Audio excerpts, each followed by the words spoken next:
मंगलम भगवान विष्णु मंगलम गरुड़ध्वज मंगलम पुंडरीकाक्ष मंगलाय तनोहरि। ओम विष्णवे नमः विष्णवे नमः विष्णवे नमः। बहू के बुलाई पूजा के समय बीतल जा रहल बा। पायल। हाँ भैया। किरण के बुलावा पूजा पे बैठे के बा। ठीक बा भैया। मुझे तैयार होने में आधा घंटा टाइम लगेगा, इंतजार करो। पंडित जी आ गई ना, लोग आ गई ना, मुहूर्त निकल जाता। अब उनके आधा घंटा क्यों बैठ के जो ही। चल कन्हैया भाई, पंडित जी पूजा शुरू करें। चल। ओम भूर्भुवः स्वः तत्सवितुर्वरेण्यम्। ये बुढ़िया 2 साल से सत्यनारायण भगवान के पूजा ना करौलस। आज न जाने ऐसा का हो गई कि वो सत्यनारायण भगवान के पूजा करा रहल बाड़ी। कहीं ऐसा तो ना कि दूरो सोतीन में सुलह करा दलस। अगर कहीं ऐसा हो गई होई तो हमने के कईल कराइल पर पानी फिर जाई। एक लपड़ मारब लपड़ा में कितना देर कहनी की रिस्क मत ले, रिस्क मत ले, निरहुआ के नपुंसक बना दे। लेकिन ना, अगर ऐसा हो गई ना चुनिया, तो याद रख तोरा से भीख मंगवाई और हम बैठ के खाई पकड़ पकड़ करे ले। बोलो सत्यनारायण भगवान की जय, माता पिता की जय। जय जजमान, अपन बड़न के आशीर्वाद ले ली।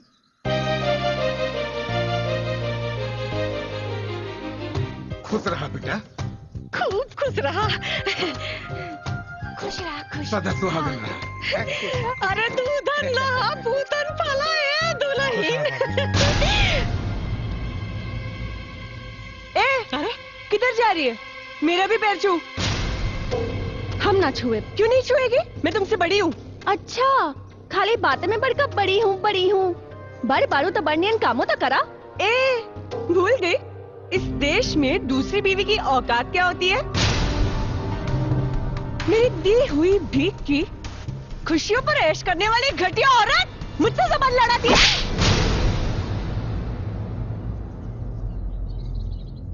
अरे देखा था रे, करे तेरी हिम्मत बढ़ गई कि अभी हाथ छोड़ दिया। अरे आज तेरे नहीं की बहुरिया के मरलस, कल तेरे मतारी के मारी, परसों तेरे बाप के मारी, और तय खड़ा होकर खाली तमाशा देख। बारे भगवान, कैसन कैसन दिन देखे के पड़ता। किरण, तुम्हारा दिमाग खराब हो गया बा। ये सब क्या करता रू? अच्छा, मैं क्या कर रही हूँ? हाँ, आज तक तो ये चालबाज पूरे परिवार वालों को पुड़िया खिला रही थी, आज आपको भी खिला दी, इसीलिए आप इसकी साइड ले रहे हो। देखा, तू गलत के लिए बाड़ू, चुपचाप एकरा से माफी मांगा। माफी? वो भी इस बच्चलन से? बहुत हो गई।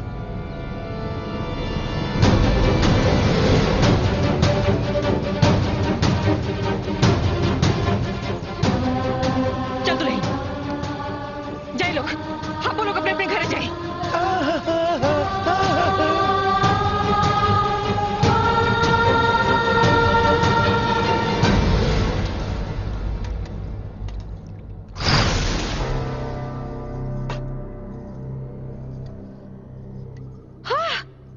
आजकल के पतोहन का तो कुछ समझे मैंने क्या होते हैं बहनिया। कोरे 1 किलो घी 4 दिन में खत्म कर देला सन। अरे अब निरहुआ खातिर हमरा के घी भंडार घर से ले आओ के पड़ी भगवान। ओहो,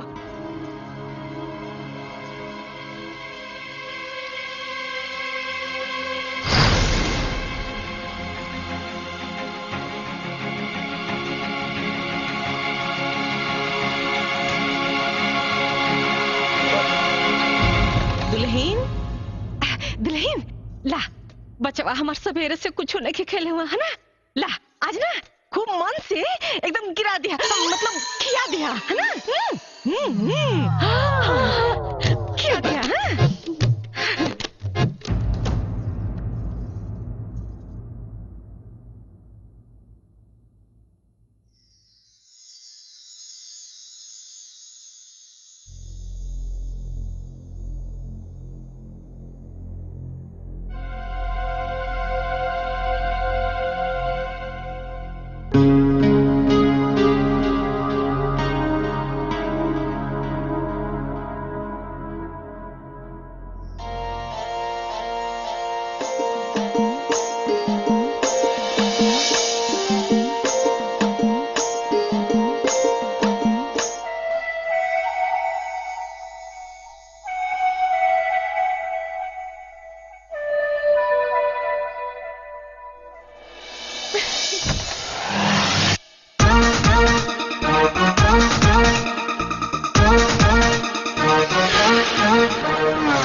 किया।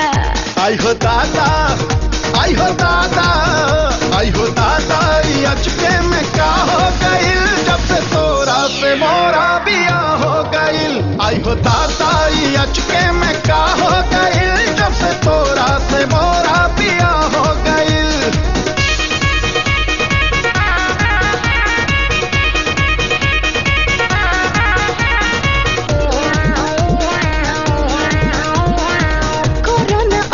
कुछ बात हो कब भूलाए नहीं रात हो।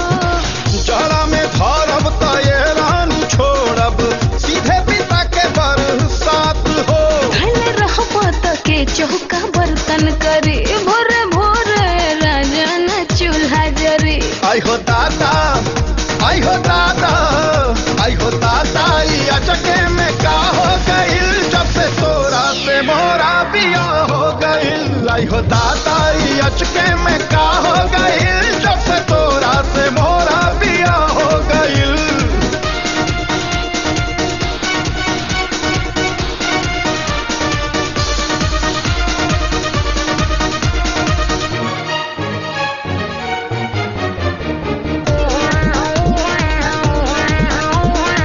कहीं से करो तानी वेट हो तब जाके आइल बाई डेट हो। चला ए गोरी धोइल जाओ चार पाई काहेला करा तारू लेट हो। लाज लागो ता कैसे बताए सजन जब छुअब बदन ता सिहर जाए मन। आई हो दादा, आई हो दादा, आई हो दादा, अचके में का हो गइल जब से तोरा से मोरा बिया हो गइल।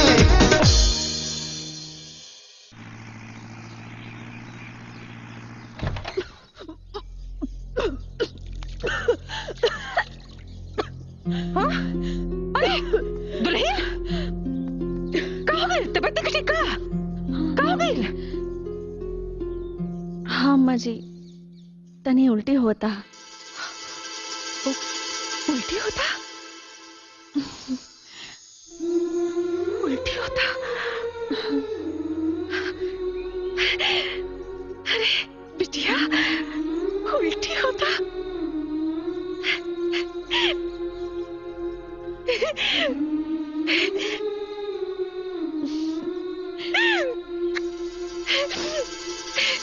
अरे ऐसे कमाल कमाओ सिकुमरा नंदुआ बड़की छक्की अरे कहाँ बड़ा सन अरे मनसा पूरा आ गया बहुत बड़ खुशखबरी आ गई अरे रुआ दादा बने वाला बानी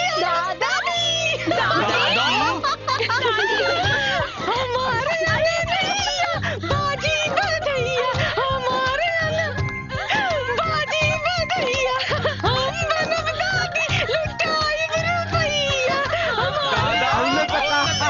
बाजी बधैया हमारे अंगनैया।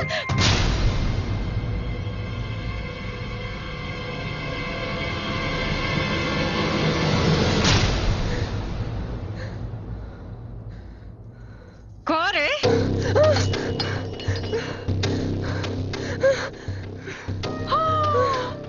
ये तो पहले ही पसीना पसीना हो गई ले दादा। हमरा पतो के माई बने का खबर सुन के एकरा तक करे जा सांप लौटा लगल हो हैं? बड़ा कहत रहे कि खानदान के वंश के आगे न बढ़े दे। देख सुन लेना भगवान अरे जकर राम रखवैया ओकर का बिगाड़ी कोनो कसैया। अब ते देख पूरा गांव बुलाइब मिठाई बांटब नाचब गाइब खुशी मनाइब तोरा के चराइब। अरे पहली काम आई जो किनारम बाबा कैसे तब बीज बनवा के लिया का पता है डाइन का हमरा पतो का कोख मार दे तब सही कहा तारी। कुल खातिन कहेंगे चल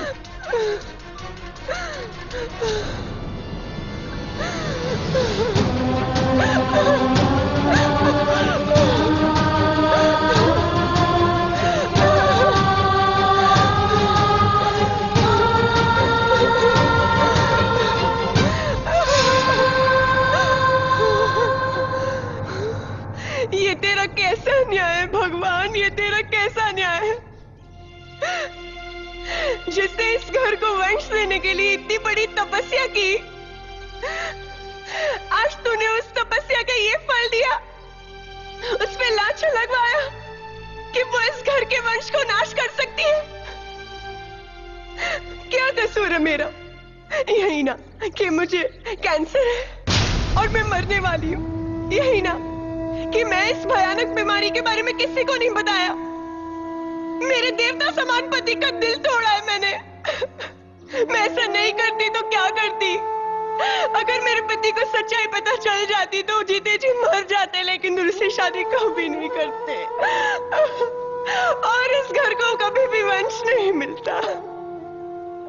इस छोटी सी जिंदगी में तूने बहुत बड़ी परीक्षा ले ली भगवान, अब और परीक्षा मत ले।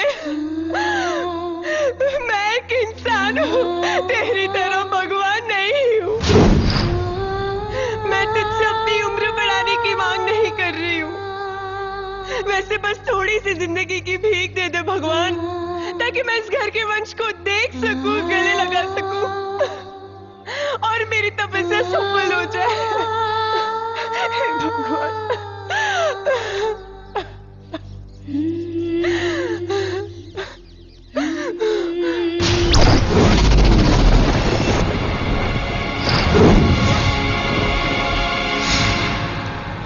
कैसे पता कि तोरा के कैंसर हो? कैंसर? मुझे नहीं तो। छुपावे की कोशिश मत करा, सच सच बताओ, तोरा के हमार क्रिया?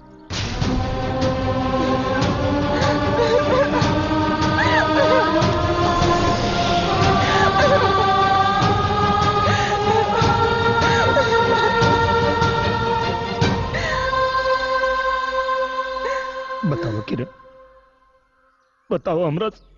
अपनी सुहाग रात के दिन जब मैं सजते हुए अपने अरमानों को सजा रही थी, तब मेरी सहेली सोनिया का फोन आया। हाय सोनिया। बेटा, मैं डॉक्टर मकवाना बोल रहा हूँ। ओह अंकल, आप?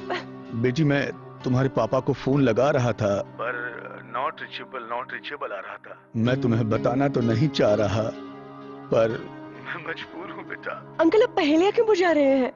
साफ साफ कहिए ना। बेटी, तुम्हें यूटेराइन कैंसर है, वो भी आखिरी स्टेज पर। हम चाह के भी तुम्हें नहीं बचा सकते बेटी। अंकल, क्या मेरी इतनी जिंदगी बची है कि मैं माँ बन सकूं? इस जन्म में तो तुम माँ नहीं बन सकती। हेलो किरण बेटी। अंकल, मेरा एक काम मानोगे? हाँ बेटी, बोलो। तो आप वचन दीजिए कि इस बीमारी के बारे में हम किसी को भी नहीं बोलेंगे, पापा को भी नहीं।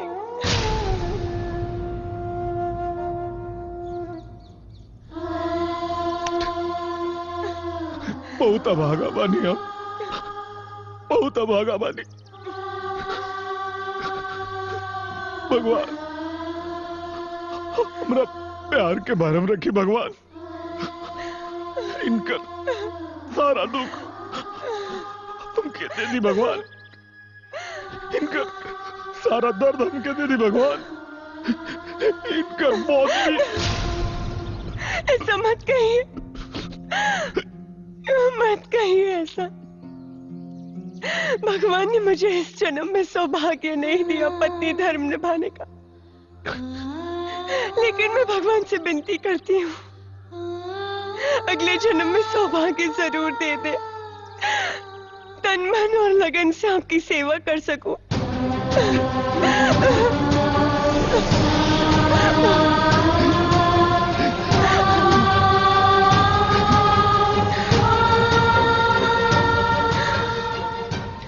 आपको मेरी कसम है, ये बात आप किसी को नहीं बोलेंगे।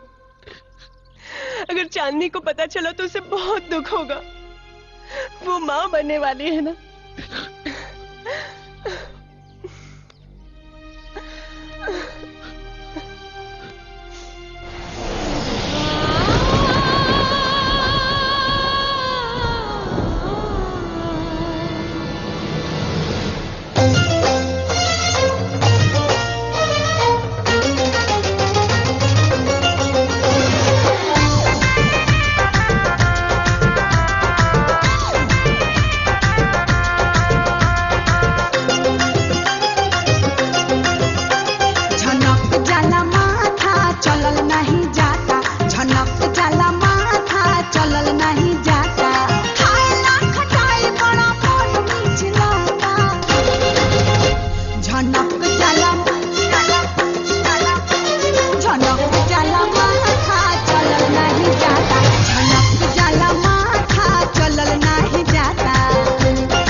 जा अपने माई के गोड़ धैला, ओकरे बाद सबके आशीर्वाद लेला।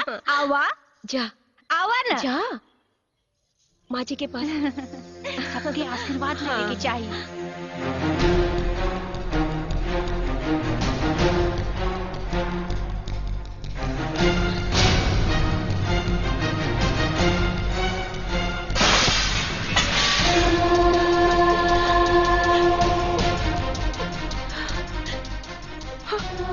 अरे अरे अरे ये का कतर दुलही ये कुल घातिन का गोड़ धरता रू। उसे का भाई लम्मा जी, ये अपन सुहाग बटले बाड़ी, तबे तो हम सुहागिन बानी। कहा बोलत जा कोना पकड़ के रो।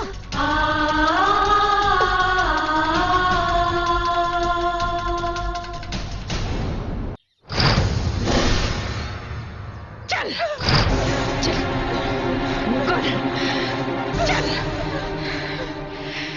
आज तो सारा घमंड चूर चूर हो गई। अरे तोरा लाख सरपले के बाद भी भगवान हमार मुंह उजियार के देना। हार हलवाई खानदान का वारिस तोरा अरमान पर पानी फेरे खातिर। खाली अरमाने पे पानी फेरे ना माँ जी, एक छाती पे किल्ला गाड़े खातिर। ए माई मुंह तो देख, बुझाता कि विपत पड़ल बा। विपत तो पड़बे न करी बिटिया। अरे एक हार जवन हो गई और हमार जीत जवन हो गई। अरे माई बहन लोग हमारे मुंह का देखता नहीं है। अरे वह जीवनी है जो दिन रात हमारा पतों के ताना मारत रहे। थूका लोग थूका एकरे मुंह पे। भाई क्या करता तू? अरे वाह, आज माई के बात पर तो तोहरा मुंह से बोली निकल गई। अजय ई माई की इज्जत उतारत रहे, तहिया मुंह में दही चावल रहे। देखा तू लोग ही ठीक नहीं करत लो। अरे तू लोग का पता नहीं कि ए माँ जी देखत का बानी, ली लगाई करी खाई करा के।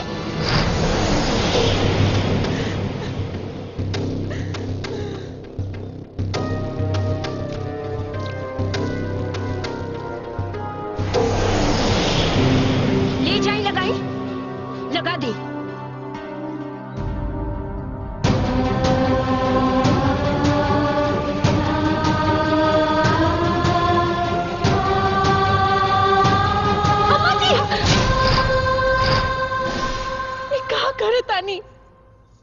रवा जिनका मुंह में करी का पोतल चाहतानी, आज उनकरा चलते रावण मुंह जियार भइल बा। अम्मा जी एकरा चलते कुल घातिन के चलते हमार मुंह जियार भइल बा। अरे पगला गल बड़ू का हो। ये गलत नहीं की अम्मा जी, ये तो बस गलत होके के नाटक कैली ताकि राहुल बेटा दूसर ब्याह कर सके, हमरा से प्यार कर सके और एक खानदान के वंश मिले। हम तो इनके बहकावा में आवा वाला नहीं थी। औस तेकरा के हम कर खा पोत के रहब, जैसे ही शर्म से पानी पानी होके मर जाए। अम्मा जी जे खुदे मरे वाला बाड़ी, ओकरा कम से कम मरे के बदुआ तो मत दी। अरे अभी सब झूठ सच बोल के कौन नाटक फंतर हो। हम झूठ नहीं की बोलत अम्मा जी, दीदी के कैंसर बा।